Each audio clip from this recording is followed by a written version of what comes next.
Hello everyone. Now let us start talking about Terzaghi's theory of one-dimensional consolidation. So this is the most important topic of the chapter.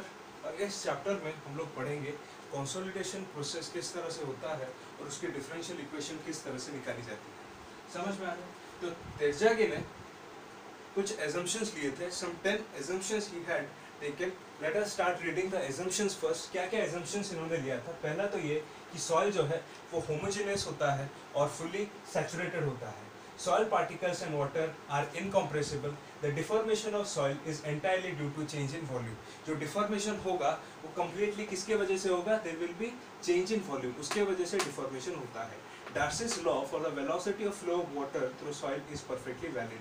यहाँ पे Darcy's law completely valid होता है and coefficient of permeability जो होता है इस case में constant लिया जाता है during consolidation and load applied is in one direction. जो आप load apply करोगे वो एक ही direction में apply करोगे, that is vertically, and the deformation occurs only in the direction of load application. जिस direction में आप load apply करते हो उस direction में deformation होता है. Excess pore water जो होता है, the excess pore water drains out only in vertical direction. It was the one of the important assumptions. इस assumption को याद रखना, जो excess pore water होता है it drains out only in vertical direction. And next one is the boundary is a free surface offering no resistance to flow of water. ये जो यहाँ पे आप boundary देख रहे हो, ये तेरजागी ने कहा कि ये जो बाउंड्री सरफेसेस होती हैं ये एक फ्री सरफेस की तरह काम करती है, यानी कि it provides no resistance to the flow of water, यहाँ से वाटर इजीली ड्रेन आउट हो सकता है. Next is the change in thickness is insignificant. यहाँ पे जो थिकनेस की चेंज होगी because of deformation he has considered it to be insignificant. And the next one, the last one is secondary consolidation is disregarded. यानी कि जो time lag होगा वो completely primary consolidation की वजह से होगा. Secondary consolidation is completely disregarded. So these are some of the assumptions taken by Terzaghi. So इसको मैं मिटा रहा हूँ assumptions को before starting the process. इसके दौरान आप इस drawing को कर दीजिए. This diagram is very important to understand. अगर ये डायग्राम समझ में आ गया तो अपने आप बाकी सब इजीली डिराइव कर पाएंगे आप.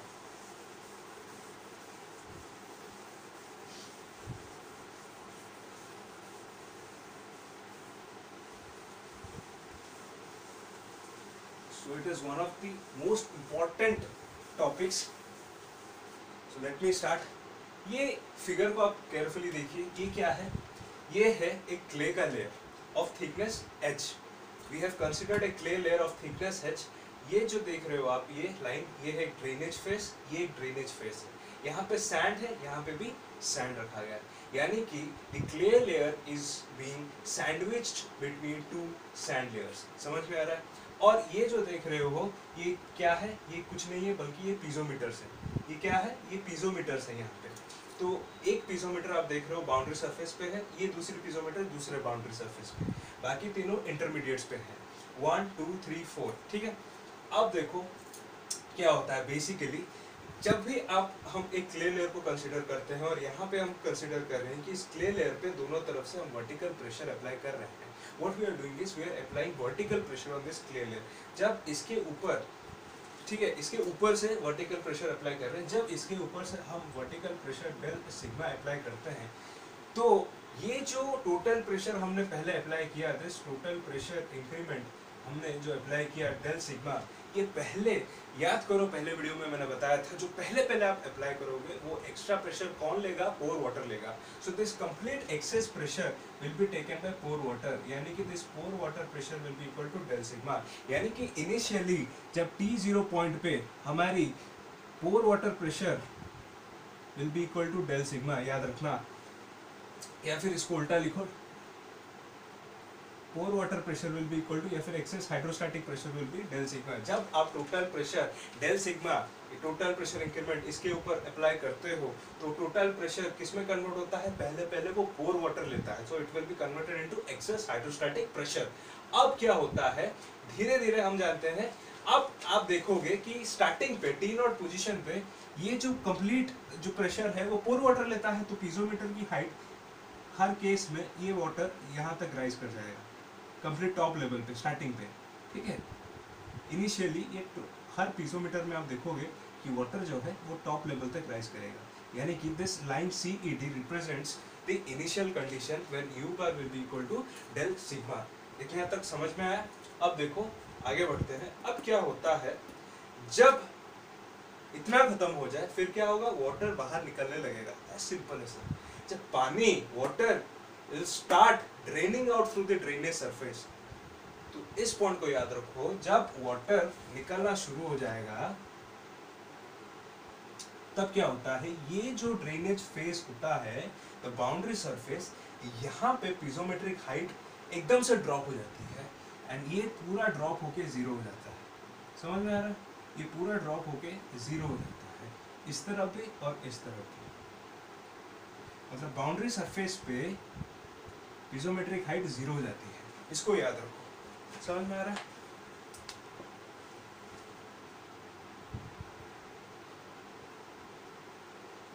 So let me start writing this one. इस लाइन को याद रखो, as the water starts escaping into sand,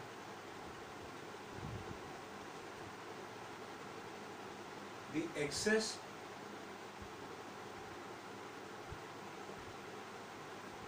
hydrostatic pressure at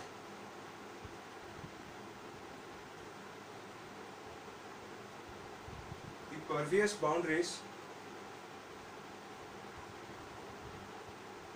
drops to zero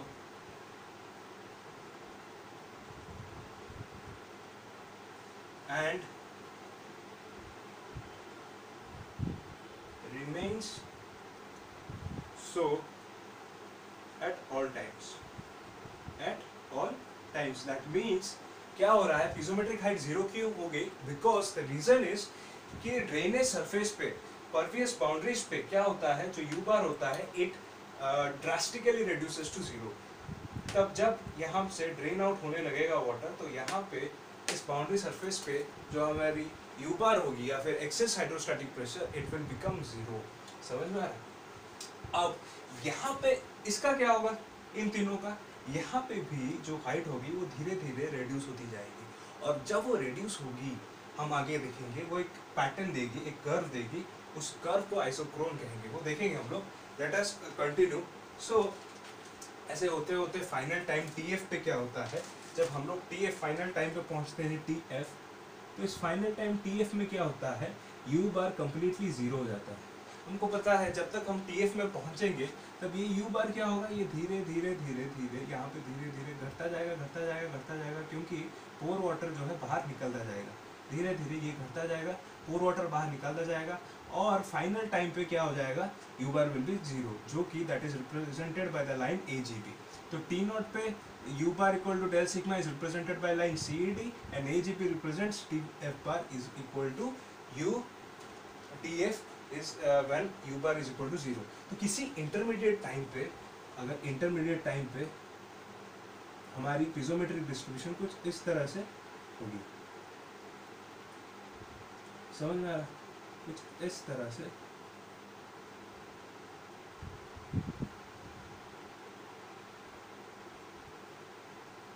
से होगी हमारी पिजोमेट्रिक डिस्ट्रीब्यूशन, यानी कि ये एक हमको कर्व दे रही है,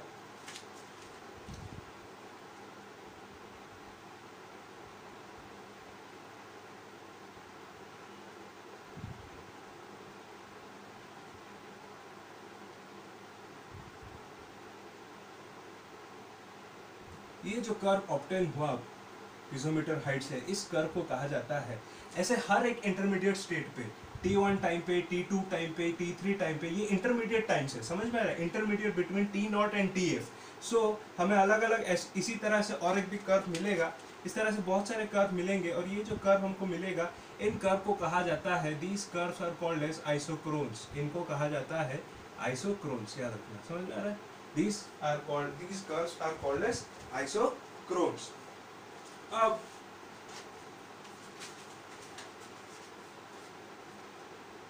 याद रखो कि the slope of isochrones at any point at a given time indicates the rate of change of excess hydrostatic pressure, that is U bar, with depth. तो U bar with depth कैसे change होता है वो इस slope से पता चलता है और दैट कर्व। समझ में आ रहा है?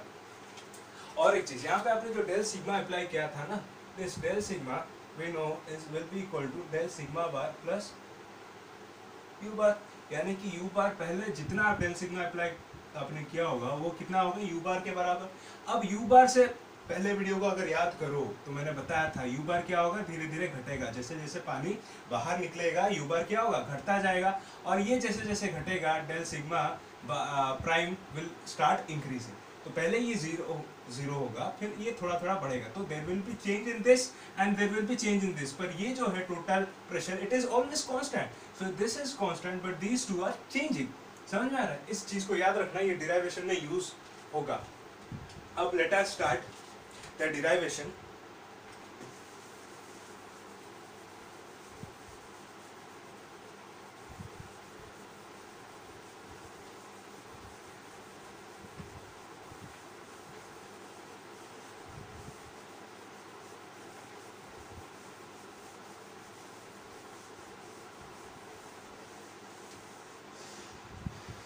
तो यहाँ पे जो मैंने स्मॉल h लिखा है is equal to piezometric height, ये पीजोमेट्रिक हाइट को दर्शाता है। तो let us start.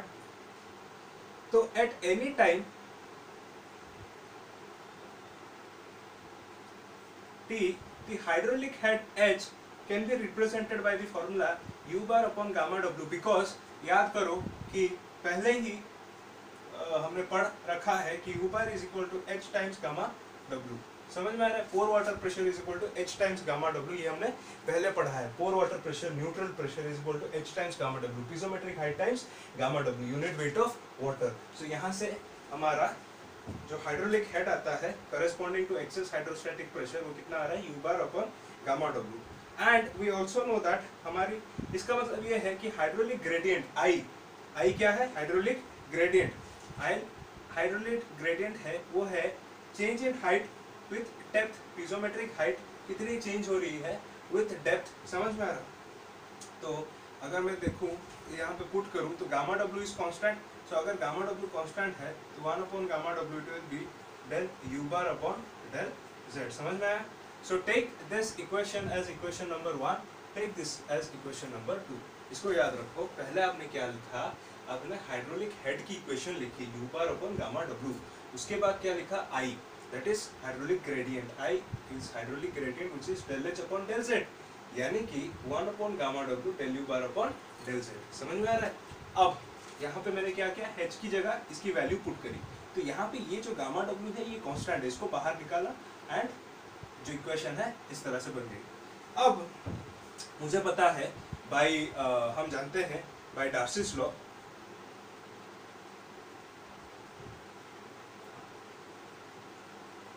Darcy's law से हमें पता है कि हमारी वेलोसिटी जो होती है it is k times I, ठीक है। सो यहाँ पे I की वैल्यू अगर मैं पुट करूँ तो ये कितनी होगी, k upon gamma w del u bar upon del z। This is let it be equation number 3। अब then I can write the rate of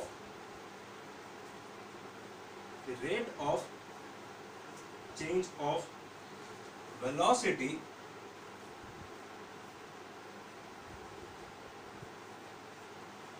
along the depth के साथ वेलोसिटी किस तरह से चेंज हो रही है, of the layer is given by velocity depth के साथ अगर चेंज हो रही है तो rate of change of velocity with depth del v upon del z will be equal to कितना होगा, ये तो constant k upon gamma w is constant, so it will be del square u bar upon del z square. तो ये ले लो equation number 4, it is an important equation. तो यहाँ तक डिराइवेशन बहुत आसान है। आपने क्या किया, पहले हाइड्रोलिक हेड की इक्वेशन लिखी, फिर हाइड्रोलिक ग्रेडियंट निकाला which is del h upon del z, तो वैल्यू पुट कर दिया, आपने ये पाया। फिर डार्सीज लॉ लिख दिया, v इक्वल टू के आई, फिर आई की जगह उसकी वैल्यू लिख दी, और फिर change of velocity with respect to rate of change of velocity with respect to depth. ठीक है, तो यू अटेंड दिस इक्वेशन। इसके बाद क्या करना है हमें, तो इसके बाद हम लोग एक स्मॉल एलिमेंट जो है कंसिडर करते हैं। Let us consider a small element right over here. ये स्मॉल एलिमेंट है एंड दिस स्मॉल एलिमेंट, मान लो this element is at a z at depth from the top drainage surface, and इसकी जो डेप्थ है वो dz है।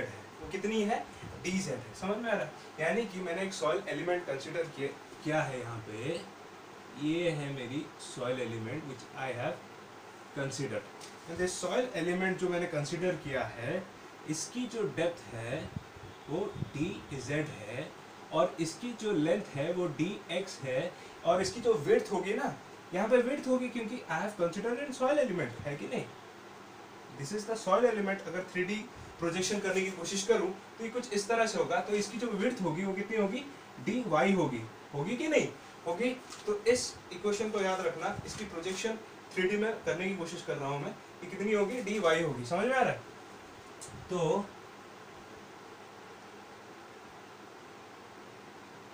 This is the soil element which I have considered. तो ये कितनी होगी, dy होगी, दिस विल बी dy। तो पानी जो है, मान लो पानी यहाँ से निकल के यहाँ से बाहर निकलेगा, यहाँ पे एंटर करके यहाँ बाहर निकलेगा। समझ में आ रहा है? तो this is the soil element which we have considered. यहाँ पे वेलोसिटी v से पानी निकल अंदर जा रहा है। हम देखना चाहते हैं कि इस एलिमेंट के बाहर पानी कितनी वेलोसिटी से निकलेगा। समझ में आ रहा है? सो इसको मैं मिटा रहा हूँ यहाँ पे।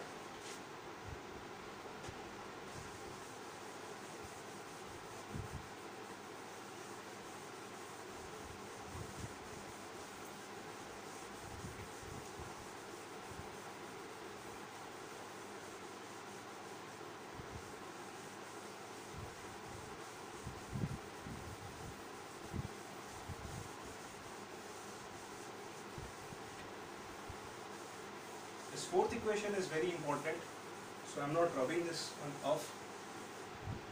इस फोर्थ इक्वेशन को मैं यहाँ पे लिख रहा हूँ। फोर्थ इक्वेशन क्या है, del v upon del z is equal to k upon gamma w del square u bar upon del z square. ये बन गई हमारी इक्वेशन नंबर 4। ठीक है, तो अब मैं इसको मिटा सकता हूँ यहाँ से, क्योंकि ये वाली इक्वेशन जो है हम लोग लास्ट में फिर से यूज करेंगे, इक्वेट करेंगे। समझ में आ रहा है? अब इस एलिमेंट को लिखो, consider a small soil element of size dx dz and of width dy perpendicular to xz plane। Hopefully इतना समझ में आया होगा ना। मान लो अगर v वेलोसिटी ये है, समझ में आ रहा है, ये v वेलोसिटी से आ रहा है पानी, यहाँ से निकल रहा है, इस एलिमेंट से बाहर निकल रहा है, तो जब यहाँ पे एंटर कर रहा होगा तो वाटर की वेलोसिटी v होगी, तो जब बाहर निकल रहा होगा एग्जिट कितनी होगी। तो इस इक्वेशन से देखो कि del v by del z, यानी सिंपल से बताता हूँ, देखो del v by del z यानी कि डेल z के लिए वेलोसिटी डेल v चेंज हो रही है, डेल z के लिए डेल v वेलोसिटी चेंज हो रही है। 1 यूनिट के लिए कितनी चेंज होगी, del v upon del z, समझ में आ रहा है, del v upon del z. तो dz के लिए कितनी चेंज होगी, for dz it will be del v upon del z into dz, समझ में आ रहा है। Del v upon del z का मतलब होता है कि डेल जेड पे डेल वी चेंज हो रहा है, इतनी डेप्थ की चेंज होने से इतनी वेलोसिटी चेंज होती है। इसका मतलब ये भी होता है कि डेल जेड के लिए अगर डेल वी चेंज हो रहा है तो यूनिट डेप्थ के लिए कितना चेंज होगा, del v upon del z. तो डी जेड के लिए कितना होगा, del v upon del z into d z. तो यहाँ पे जो वेलोसिटी निकलेगी वाटर की वो कितनी होगी, it will be equal to v plus del v upon del z into d z, समझ में आ रहा है। यहाँ पे जो वेलोसिटी वाटर की निकलेगी कितनी होगी, v यहाँ से तो एंटर कर रही है, अब dz है तो dz के करस्पॉन्डिंग जितनी वेलोसिटी चेंज होगी उतनी ऐड हो जाएगी del v upon del z into dz। यहाँ तक क्लियर हुआ, आगे बढ़ते हैं। तो मैं लिख सकता हूं, अब लिखो कि the quantity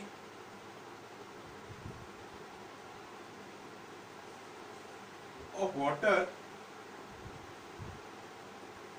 entering soil element per unit time is equal to कितनी क्वांटिटी की वाटर, कितनी वॉल्यूम ऑफ वाटर एंटर कर रही है per unit time, it will be equal to velocity times del x into del y. Area है ये है area, इतनी एरिया, ये देख रहे हो आप ऊपर क्या है, इतनी एरिया। मैं बताने की कोशिश कर रहा हूँ, समझो यहाँ पे क्या मैं कह रहा हूँ। ये क्या है, ये है ऊपर वाली एरिया, तो जितना करस्पॉन्डिंग क्रॉस सेक्शन होगा उतने करस्पॉन्डिंग वाटर जाएगा और उस वाटर की वेलोसिटी v है। तो जब अब वेलोसिटी, अब देखो अगर छोटा सा कैलकुलेशन करके बता, तो वेलोसिटी क्या होता है, वेलोसिटी होता है length upon distance, length upon time, समझ में आ रहा है। अब यहाँ पे मैं क्या कर रहा हूँ, वेलोसिटी को एरिया के साथ मल्टीप्लाई कर रहा हूँ, यहाँ पे एल स्क्वायर के साथ मल्टीप्लाई कर रहा हूँ, एल स्क्वायर। तो ये क्या हो जाएगा, L cube upon time, L cube क्या है, ये वॉल्यूम है, क्या है, वॉल्यूम अपॉन टाइम।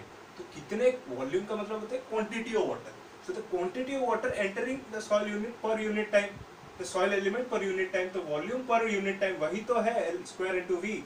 तो एल स्क्वायर क्या है, ये तो एरिया है, तो वही तो मैं यहाँ पे कर रहा हूँ, v into d x into d y, समझ में आया यहाँ तक। अब इतने क्वांटिटी की वाटर अंदर घुस रही है, तो बाहर कितनी निकल रही है, सिंपल है। तो quantity of water entering soil element per unit time is this much. So quantity of water, the quantity of water leaving it will be equal to v plus कितना निकल रहा है, वेलोसिटी कितनी है, del v upon del z into d z whole into d x into d y, समझ में आया, as simple as that. यहाँ पे वेलोसिटी इंटू एरिया, यहाँ पे निकलते वक्त कितनी वेलोसिटी है, दैट मच इंटू एरिया, समझ में आया। अब इतना होने के बाद, so this represents what, इतना अंदर गया और इतना निकला, तो डिफरेंस है क्वांटिटी ऑफ वाटर, लिखो hence net quantity of water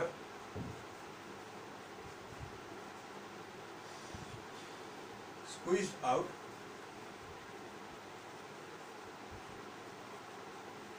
of soil element per unit time is given by, कितना वाटर स्क्वीज आउट हुआ, तो इन दोनों की डिफरेंस जो है देगी हमें डेल क्यू।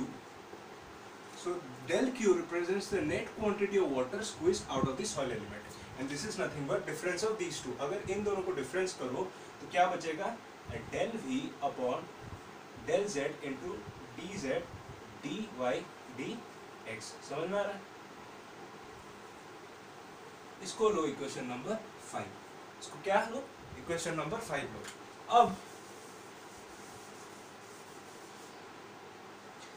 यहां से केयरफुली याद करो कि वॉल्यूम ये कितना है, इतना वाटर निकल रहा है, this much of water is being squeezed out per unit time. So इतना जो वाटर निकल रहा है, जितना वाटर निकलेगा उसके हिसाब से वॉल्यूम रिड्यूस होगा, यानी कि the reduction in volume is equivalent to the volume of water leaving out of the drainage surfaces. समझ में आ रहा है? तो यानी कि this is equal to this del q will be equal to delta v upon del t। तो ये इक्वेशन मैं कहाँ से लेके आया? This is change in volume. Change in volume क्या है? This change in volume is due to the water that is being squeezed out of this clay. ठीक है, ये जो क्ले लेयर है उससे जो पानी निकल रहा है, इसके वजह से यहाँ पे क्या होगा? There will be some compression. तो यहाँ पे जो वॉल्यूम चेंज होगा डेल्टा वी, ठीक है, पर यूनिट टाइम पे कितना चेंज हो रहा है? That is delta v by del t. समझ में आ रहा है? So that is equal to del q, ये इसके बराबर है। पर हमें पता है, हमने पढ़ा था अभी कि mv क्या है? We know that mv is equal to, हमें पता है mv किसके बराबर है? mv is equal to minus del v upon v naught into 1 upon del naught. समझ में आ रहा है? तो यहां से मैं लिख सकता हूं, मेरी डेल्टा वी कितनी है? मैं delta will be v is equal to minus M v into v naught into del sigma prime. इसको ले लो आप इक्वेशन नंबर 6। इसको क्या ले लो आप? इक्वेशन नंबर 6 ले लो।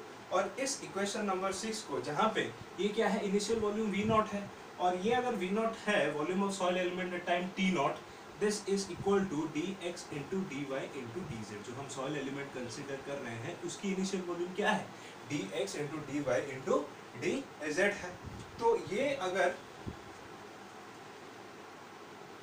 इतना है तो यहाँ से मैं लिख सकता हूँ, मैं delta del v upon del t कितना होगा? It will be equal to, ये किसके बराबर होगा? Minus M v, and v naught की जगह में क्या लिख सकता हूँ? D x D Y D z, and यहाँ मैं लिख सकता हूँ delta sigma prime upon del t. समझ में आ रहा है? इसको मैं इक्वेशन नंबर 7 लिख सकता हूँ। तो this is my equation number 7। तो मैंने यहाँ पे किया क्या? Basically what I have done is,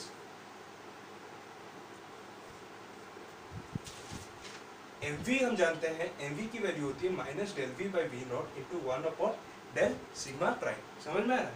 delta sigma prime. तो यहाँ पे डेल्टा वी की वैल्यू कितनी आ गई? Minus M V V naught delta sigma prime.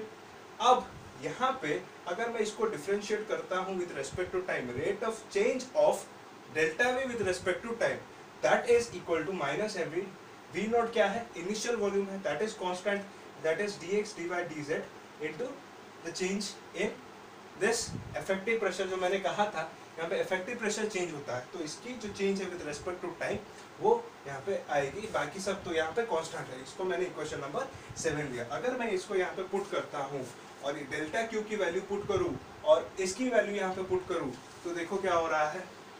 इन दोनों को इक्वेट करते हैं, तो यहाँ से अगर मैं यहाँ पे पुट करता हूँ, ये पुट किया मैंने, del V del Z D Z D Y D X will be equal to, ये इसका equation, minus M we del X del Y sorry D x D Y D Z into del delta sigma prime with respect to time. समझ में आ रहा है? अब ये जो है यहाँ पे कैंसिल आउट हो रहा है, तो we are del v upon del z is equal to minus M we del change of effective pressure with respect to time. So इस इक्वेशन को आप इक्वेशन नंबर 8 मान के चलो। This is our equation number 8। समझ में आ रहा है? तो इसको मैं मिटा रहा हूं ऊपर,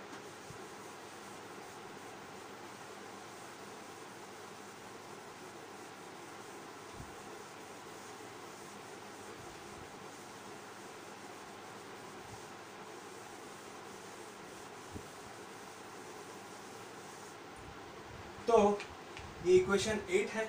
तो हम क्या जानते हैं, हम जानते हैं कि टोटल प्रेशर इंक्रीमेंट आपने जो अप्लाई किया that is equal to this much, है कि नहीं। अब अगर मैं इसको डिफरेंशिएट करता हूँ विथ रेस्पेक्ट टू टाइम, तो ये इसके बराबर होगी। देखो कितना इजी हो गया। बट हम जानते हैं इस डेल्टा, हम जानते हैं कि टोटल प्रेशर क्या है, कांस्टेंट होता है। तो यानी कि ये क्या होगा, zero, that is zero is equal to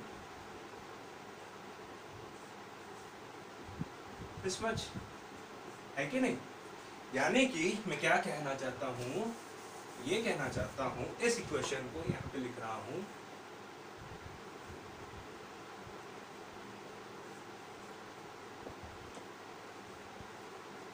अगर मैं इसको इस तरफ ले आता हूं तो मेरी change of effective pressure with respect to time is negative of change of excess hydrostatic pressure with respect to time.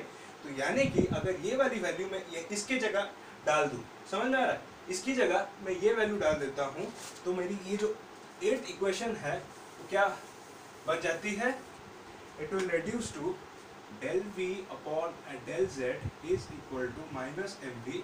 इसकी जगह मैं क्या डाल देता हूँ, ये it is minus del u bar upon del t। तो ये minus minus cancel, it will be equal to mv del u bar upon del t। समझ में आ रहा है। तो इसको मिटा रहा हूँ यहाँ पे, so it will be equal to mv del u bar upon del t के बराबर आया। इसको मान के चलो, ये कितनी इक्वेशन थी, 8 थी। तो दिस इज इक्वेशन नंबर 9। अब ये इक्वेशन नंबर 9 और इक्वेशन नंबर 4 को इक्वेट करके देखो, del v by del z is equal to this much, del v by del z equal to that much। समझ में आ रहा है। तो यानी कि दोनों को अगर मैं इक्वेट करूं तो मेरी कितनी आएगी, mv del u upon del t। ठीक है, indicating equating equation number 9 and equation number 4 we are getting k upon gamma w del square u bar upon del z square. समझ में आ रहा है। तो इसको अगर मैं रीअरेंज करके लिखूं, so this will be equal to del u bar by del t is equal to k upon m v gamma w del square u bar upon del t del z square। This is equation number 10 and this is the required equation। या फिर इस equation को इस तरह से लिख सकते हैं, del u bar upon del t, इसको ये टोटल कांस्टेंट है तो ये एक कांस्टेंट के साथ हम रिप्लेस कर सकते हैं, cv del square u bar upon del z square। This is the required differential equation. यहाँ पे cv क्या है, cv is the coefficient of consolidation. तो क्या है, this is coefficient of consolidation, CV is coefficient of consolidation. इसको याद रखो, CV क्या है, कोफिशिएंट ऑफ कंसोलिडेशन है और इसकी यूनिट जो है it is centimetre square per second. इसको याद रखो, इस CV की जो यूनिट है वो है centimeter square per second. So this is the differential equation that we have arrived. So इस इक्वेशन का आप याद रखना, this is the most important equation. अगर कोई पूछे तो इसको याद रखना, क्या है equation, del u bar upon del t, that is change in hydrostatic excess hydrostatic pressure with time is equal to coefficient of consolidation times del square u bar upon del z square।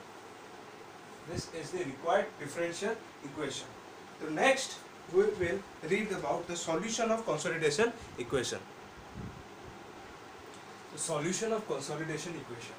So let me first write what was our consolidation equation। Consolidation equation क्या है, del u bar upon del t is equal to cv del square u bar upon del z square। ठीक है, ये हमारी consolidation equation है।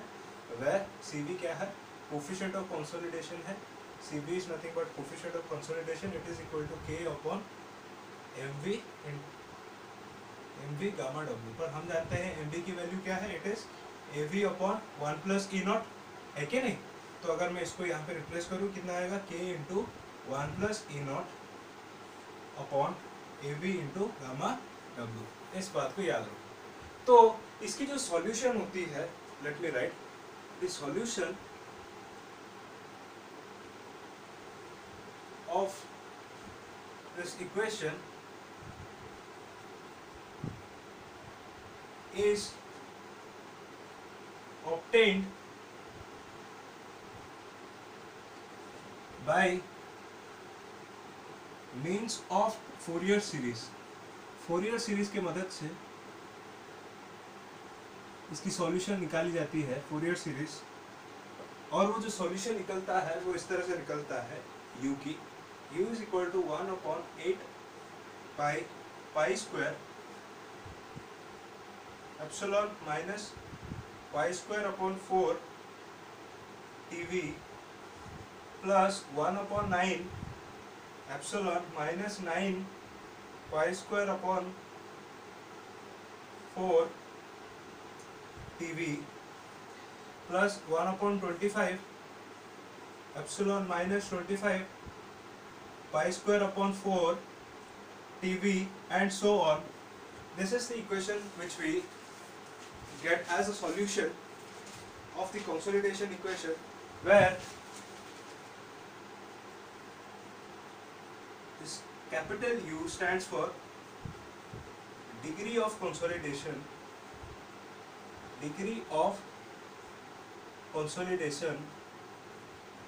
and TV is nothing but the time factor,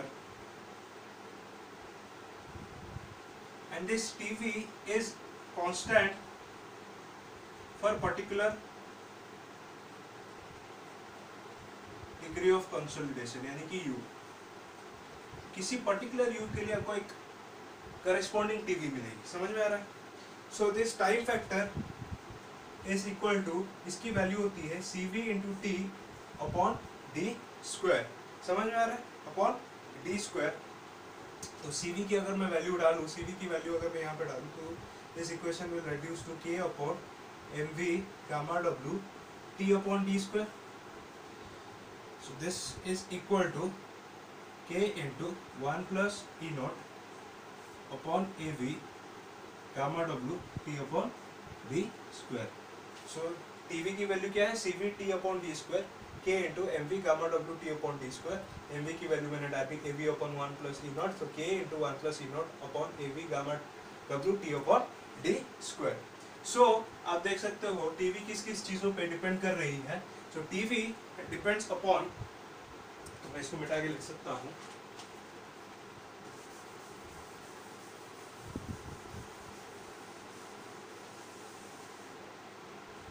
TV किन किन चीजों पे डिपेंड करती है? Time factor is depending first upon thickness of clay layer, समझ में आ रहा है? दूसरी चीज नंबर ऑफ ड्रेनेज सरफेसेस, कितनी ड्रेनेज सरफेसेस है, number of drainage surfaces.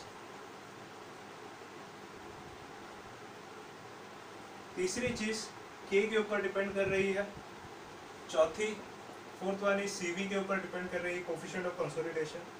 Fifth one is magnitude of consolidating pressure.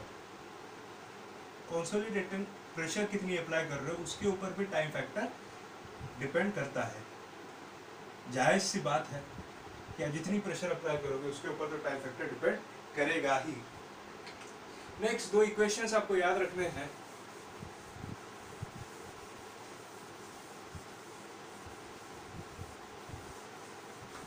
वो दो इक्वेशंस हैं, उनको याद रखना।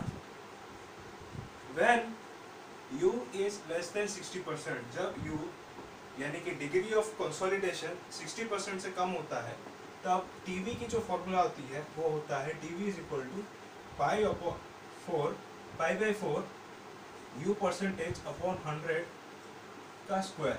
जितनी भी परसेंटेज होगी U की 60% से तो कम होगा, दैट इज इक्वल टू उतनी परसेंटेज आप लिखोगे यहाँ पे पाई बाई 4 U परसेंटेज अपॉन 100 का स्क्वायर। जब